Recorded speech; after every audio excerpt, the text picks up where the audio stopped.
Hi guys, JT here, and today I'll be bringing you some information on the Humble Bundle Survival Instinct Bundle of January 2023.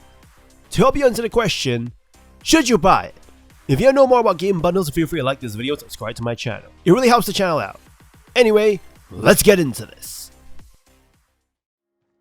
And number 1 we have Chernobylite, a science fiction survival horror RPG. Set in the Chernobyl exclusion zone, you play as Igor, a physicist and ex-employee at the Chernobyl power plant. You have returned to Pripyat to investigate the mysterious disappearance of your fiancée 30 years ago. This game features a non-linear story, and depending on choices you make, it will change your allies and the ending of the story. You can change these choices if you're not happy with them. Gameplay-wise, you'll be exploring the Chernobyl exclusion zone, collecting various resources and using those resources to build various tools at your base and also upgrades. You'll also be dodging radiation and fighting off enemies with stealth or with your weapons. You'll recruit other survivors, and you do come to know each of them quite well as you make dialogue choices. The exploration, collecting of resources, base building, and intense stealth gameplay can be very addictive. Chernobylite is more unsettling than scary, as the city is always quiet, which can get quite intense when you spot an enemy or an anomaly, or when they spot you. In the Enhanced Edition, you get to visit the Pripyat Residential, while enjoying enhanced graphics, encountering new monsters, using new weapons and weapon skins, and new base upgrades. So this is definitely the best opportunity to get it for cheap in this bundle. At number 2 we have SCUM, an open world survival multiplayer game. You play as a prisoner on an island in some sort of reality TV show about survival. Think The Survivor TV show, but endlessly more dangerous. While games like DayZ focus on survival and PvP combat, SCUM focuses on the experience of survival. Your diet is important in SCUM, as eating too much, too fast, or too little can result in you becoming sickly. As an example, eating a bunch of candy bars may keep your hunger at bay, but it'll also increase your character weight, reducing your agility, and you're also more prone to illnesses. Your hitbox also increases because, well, you're fatter now, making you an easier target for other players and zombies. SCUM also allows for cannibalism, and when you're hungry with only other dead players around, you're going to have to do the unthinkable and eat them like your zombie brethren. Clothing can get wet, which can lead to hypothermia, which is usually not a thing in most survival games. The world is lovingly crafted with some stunning locations to explore. Zombies will drop loot, consistent to what they actually have on them. What you see is what you'll get. Instead of giving you something random like looting a can of tuna from a zombie corpse, if you see a zombie with some really nice pants on and you want it, stab it in its brain, loot it, and the pants are yours. Looting a pile of logs will give you logs, looting a fridge will give you food, cars will give you car parts, etc, etc. Besides killing zombies, you can also kill other players, explore your surroundings, start a clan to band other players together, and keep on killing, with no end in sight. SCUM is an awesome game for those looking for a more immersive and hardcore post-apocalyptic RPG experience, with an engaging community and transparent developers. And number 3 we have State of Decay 2, Juggernaut Edition. An open-world post-apocalyptic survival zombie game. Your goal in this game is to complete the various quests given to you, building up your base, recruiting survivors, and looking for scarce resources in the environment. The story takes a back seat in State of Decay 2 as opposed to the first entry in the series, in favor of a more open-ended story about your own survival and the survival of your community. This game is about living through every single day of a zombie apocalypse and dealing with everything that the end of the world brings. You control a group of survivors that you can expand, each with their own personalities, desires, and needs. You can play as whoever you want in your group.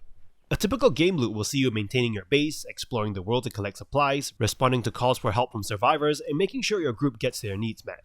There's always something for you to do with never enough time to do everything you want to do, so you'll need to prioritize and choose what you ignore. Each choice you make matters, as it could lead to either a thriving community or a dead one. Some consequences include a member of your group sabotaging the community, other communities shutting you off, and even permanent deaths of characters. You'll need to keep track of the morale of the community and perform actions that will positively impact them.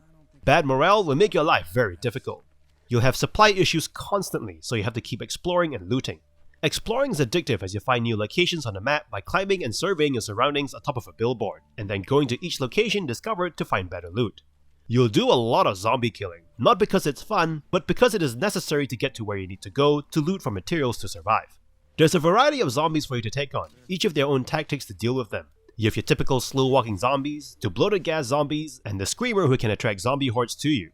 Combat is simple, but it is also fun. You aren't a superhuman subject that can crush zombie skulls with one hand. You're just another bloke with a big backpack on your back. There are also other humans to fight, and they can be challenging when you're outnumbered. This game is an amazing game to play if you like an open world zombie survival game, and I would highly recommend it. And number 4 we have The Long Dark Survival Edition, an atmospheric survival sim. This game focuses on exploration, item management, hunting, gathering, and defending yourself from elements like wildlife, dangerous terrains, cold sickness, and afflictions, all wanting to murder your warm heart. This game features 2 game modes: survival mode, where you're dropped into the game with no other objective but to survive as long as possible, and story mode called Wintermute, offering more linear objective-based story gameplay that explains how the world reached its dark, cold state, and how other survivors survive. You play as 2 characters, Will and Dr. Astrid. You're both married to each other. Your plane crashes and you're separated from each other.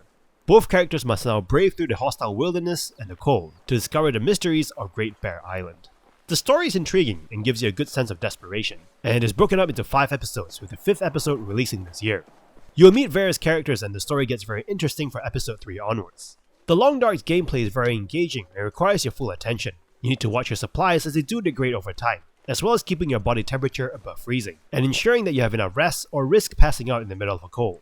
You gain more experience points through actions like cooking, repairing, fishing, and so forth, giving you some comfort that with more experience points, you may just make it through another day. In terms of combat, it is not your traditional hit this thing till it dies, but it is more about how to avoid dying from various things, which so happens to include wildlife like wolves and bears. The key is to not let these animals get close enough to you to do any damage, so your trusty ranged weapons will be your best friend. That is if you're lucky enough to even find one. There are 5 weapons in this game, with 4 being rare spawns and only 1 being craftable. You have the handy pebble of rocks, distress pistols, revolvers, hunting rifles, and hunting bows. Only the hunting bow can be crafted along with the required ammunitions. There isn't any melee combat either. With the wolf, you could deter the attack when it does get close to you, but with the bear and the moose, if one gets close enough, you're going to have a bad cold day. This game is great if you like a slow survival game with incredible atmosphere, superb visual and voice acting, and a challenging but rewarding gameplay. And number 5 we have Volcanoids, a game that marries steampunk and volcanoes into one strange but awesome combination, where robots want to murder you with lava. Taking place in Adranos, a small volcanic island, cogs, hostile robot creatures appeared when eruptions started rocking the island. With most of the population either killed or driven out of the island, it is up to you and your small band of survivors to take on the cogs and take back your island. There's a volcano on the island, and this will rule your life as you play Volcanoids. Everything that you do is on a timer, counting down to when the next time the mountain will erupt and unleash a heat wave that will kill everything on the surface. And that includes you. And you think your hot summers are bad. Drill ships are the second major mechanic. You can't just walk around shooting every robot that you see, as you'll be quickly murdered by the superior technology. Your best bet is in taking over one of the cog drill ships for yourself, essentially building a little moving steampunk fortress, which you can use to escape volcanic fires by digging downwards into the ground. Much of what you do in this game will be to upgrade your drill ship. This will involve crafting for raw materials that you will be mining and scavenging for, and raiding enemy drill ships. Raiding an enemy drill ship isn't as easy as going up to it and killing every robot crew. It is about using knowledge on how the ship works and sabotaging its components to succeed. As an example, damaging the drill on the ship will stop it from tunneling underground and escaping. You'll end up with an awesomely powerful ship, but you're never completely safe, as the cogs can stage their own raids while you're away, and your drill ship could be reduced to scrap if not adequately defended. Volcanoids is an interesting and great game to play. The constant countdown keeps you on your toes, and upgrading your ship can get quite addictive. Hopefully when the game gets out of early access, we see a more populated island.